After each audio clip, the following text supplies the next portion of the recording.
Chers amis, dans quelques jours, vous allez devoir vous prononcer sur l'élection du futur président de notre fédération. Afin de l'accompagner dans ce mandat, Christian Palierne a souhaité faire équipe avec Kevin Van Leeuwenhoek. Compétent, ingénieux, rassembleur, son exigence reconnue sera pour notre fédération un atout majeur vers notre révolution numérique.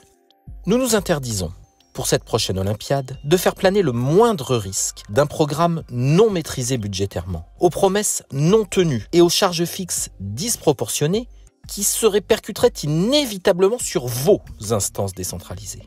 Nous ne voulons pas un retour en arrière vers une fédération mise à mal par une gestion trop hasardeuse. Aux finances et en transversalité, Jacques Ray, un homme intègre, un bénévole aguerri. Jacques a effectué un mandat très abouti et maîtrisé au poste de trésorier au service de notre fédération dans un contexte difficile. Christian Palierne a très naturellement tenu à lui renouveler toute sa confiance pour les défis à venir. À la vice-présidence de la fédération et tout juste élu vice-président de l'ETTU, l'instance européenne, Miguel Vicens sera un atout précieux sur la scène internationale pour représenter et défendre les intérêts de notre fédération, à la fois par sa riche expérience de dirigeant et par ses initiatives toujours innovantes. Miguel sera accompagné dans son expérience fédérale par un grand nombre d'élus qui vont pouvoir faire valoir leurs compétences de par leur expérience.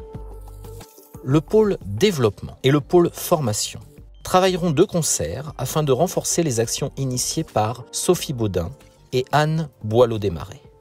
Leur complémentarité, leur expérience acquise et leur volonté de travailler en transversalité avec les différents pôles du siège et la direction technique nationale seront assurément un gage de réussite.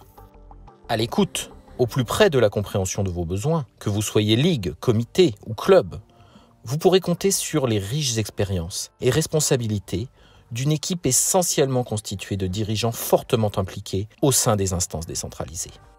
Cette équipe saura articuler un programme ambitieux et maîtrisé, avec l'assurance d'être conduite par des élus qui ont démontré leur fiabilité, leur sens de l'éthique, leur attachement profond à l'engagement désintéressé, afin de poursuivre la belle envolée du nombre de licences avant le coup d'arrêt brutal de la Covid-19.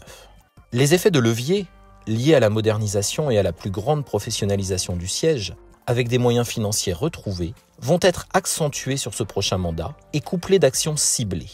De même, une stratégie marketing déployée en transversalité avec l'ensemble des pôles, grâce à une communication de plus en plus professionnelle à destination des instances et des clubs, sera une étape majeure que nous allons franchir.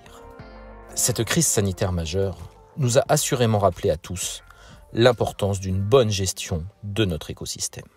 Le 6 décembre, vous avez un vote de confiance à effectuer et vous pourrez compter sur l'audace, la détermination et la force de notre équipe à répondre et à assumer les enjeux d'avenir de notre famille pongiste.